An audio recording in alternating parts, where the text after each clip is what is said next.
आणि 2025 मध्ये पुलाखालून बरंच पाणी वाहून गेलं. तसं म्हटलं तर 2019 वर पण बोलायला हवं. 2019ला काय झालं? 2014 साली भारतीय जनता पक्षाचे वरिष्ठ नेते दिल्लीतून त्यांचा कार्यक्रम घेऊन आले होते युती तोडायची. हे त्यांचं ठरलं होतं युती तोडायची. चर्चेचं फक्त गुराळ सुरू होतं. माननीय बाळासाहेब ठाकरे नव्हते, हयात नव्हते. याचा फायदा घ्यावा, पहा आम्ही काय म्हणतोय ते. आणि या निमित्तानं शिवसेनेला आपण संपवावं ही त्यांचं एक धोरण होतं, योजना होती. जरी हिंदुत्ववादी वगैरे हे लोक असले दाखवत होते, तरी शिवसेना संपवण्याचं फरमान घेऊन त्यांचे वरिष्ठ नेते दिल्लीतून इथे आले.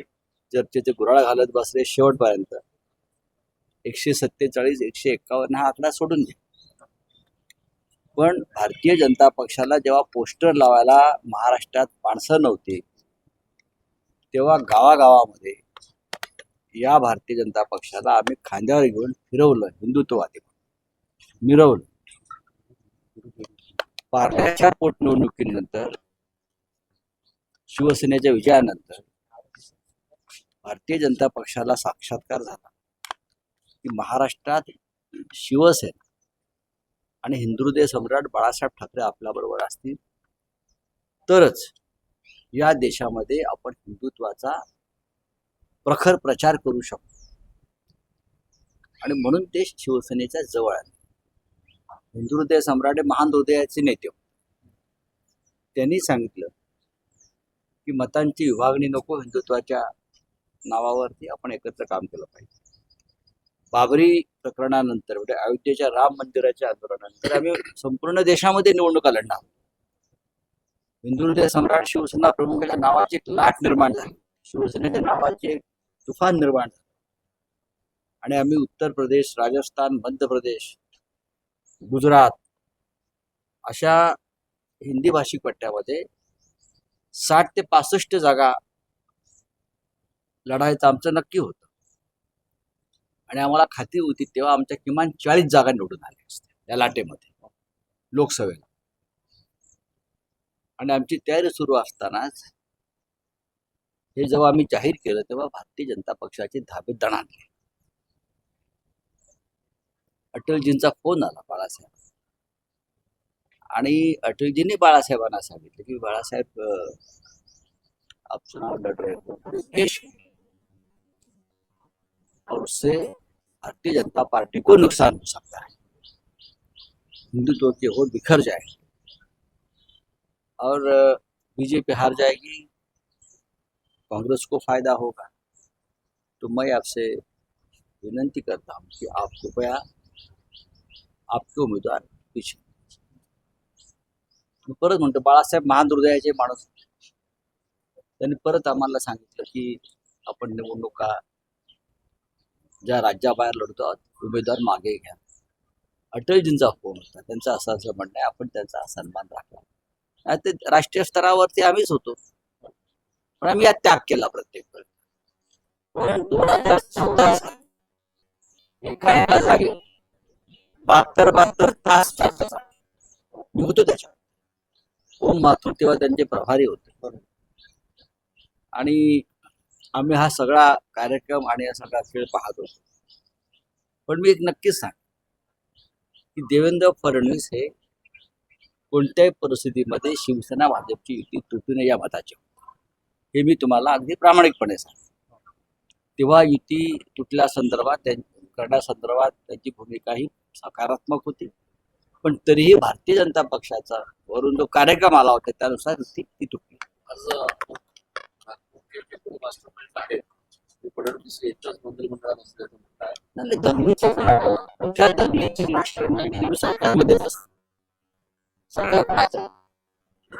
तुम्ही जेव्हा देशद्रोहाचे गुन्हे दाखल करताय आणि काही लोकांवरच्या घरांवरती बुलडोजर फिरवताय, त्याने भडकाऊ वक्तव्य केली किंवा त्यांच्यावर दंगल भडकली, पण दंगलीची ठिणगी ज्यांनी टाकली ती तुमच्या मंत्रिमंडळामध्ये आहेत.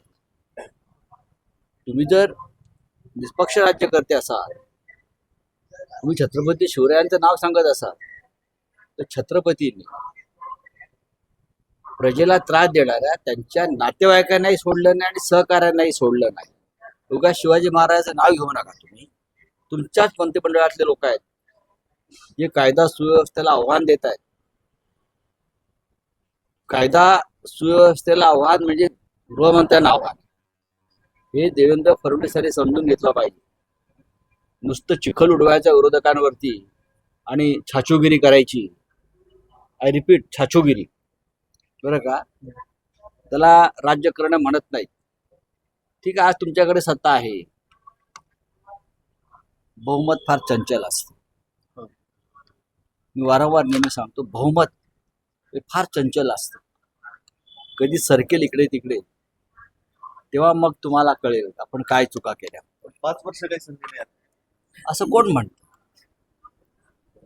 मी फार सकारात्मक माणूस. हो. मी बाळासाहेब ठाकरेंबरोबर काम केलेला माणूस, शेवटचा मालुसर आहे. मी फार सकारात्मक आहे. साहेब, कुणाल सोबतचे फोटो काल विरोधकांनी दाखवले. कोणाचे? माझे? आणि हो, आपल्या आहेत ना. मी काय नाकारतो? आपल्याच महाविकास आघाडीच्या नेत्यांच्या जवळीक त्यांचा आहे असंही आरोप. मग त्यांच्या लोकांचे फोटो काढणं दाखवले.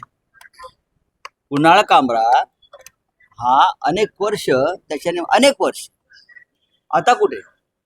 कुणाल कामरा या क्षेत्रात नवीन आला तेव्हापासून त्यांनी काँग्रेस पक्षावर सुद्धा त्या काळातल्या मनमोहन सिंग असतील किंवा सोनिया गांधी असतील, त्यांच्यावर सुद्धा अशा प्रकारचे शो केलेले आहेत.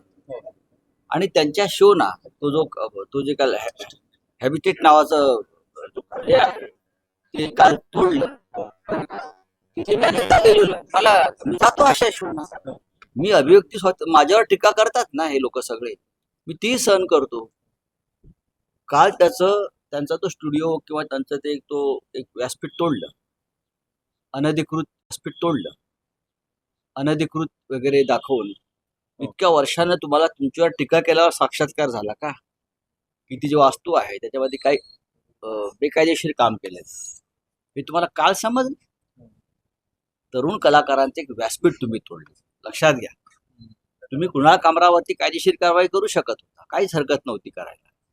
पण यालाच औरंगजेबाची वृत्ती म्हणतात. औरंगजेबानं मंदिरं तोडली, तुम्ही लोकशाहीचं मंदिर तोडले काल. आणि जर तुम्हाला तोडायचे असतील तर बुलडोझर मलबारीला फिरवा. सर्व मंत्र्यांच्या बंगल्यामध्ये 100% बेकायदेशीर कामं, एक्सटेन्शनची कामं झालेली आहेत. आणि महापालिकेच्या परवानग्या न घेता अगदी वर्षा बंगल्यापासून महापालिकेने निरीक्षण करावं. हा, सगळे सरकारी अधिकारी असतील, मंत्री असतील, प्रत्येकाच्या घरात मागे पुढे आतमध्ये हे त्या स्टुडिओप्रमाणे त्यांच्यापेक्षा मोठी कामं अनधिकृतपणे झालेली आहेत. कायद्याचं तुम्ही पालन करणारे लोक आहात ना, मग कायदा सगळ्यांसाठी सारखा ठेवा. कुणाल कामरा म्हटलेला आहे की मी काही चुकीचं केलेलं नाहीये, त्यामुळे मी माफी मागणार नाही. त्यांनी काहीच चुकीचं केलेलं नाही. रिक्षावाल्याला रिक्षावाला म्हणणं, गद्दाराला गद्दार म्हणणं, चोराला चोर म्हणणं, लफंग्याला लफंगा म्हणणं, हा काय देशद्रोह असतो का? असो का? नाही ना. आपण औरंगजेबाला तेच म्हणतो ना. आपण छत्रपती शिवाजी महाराजांबरोबर ज्यांनी बेईमानी केली त्यांना आपण बेईमानच म्हणतो ना.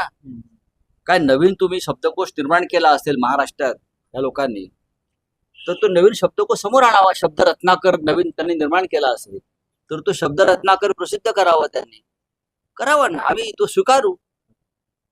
रायगडावरची वाघ्याचा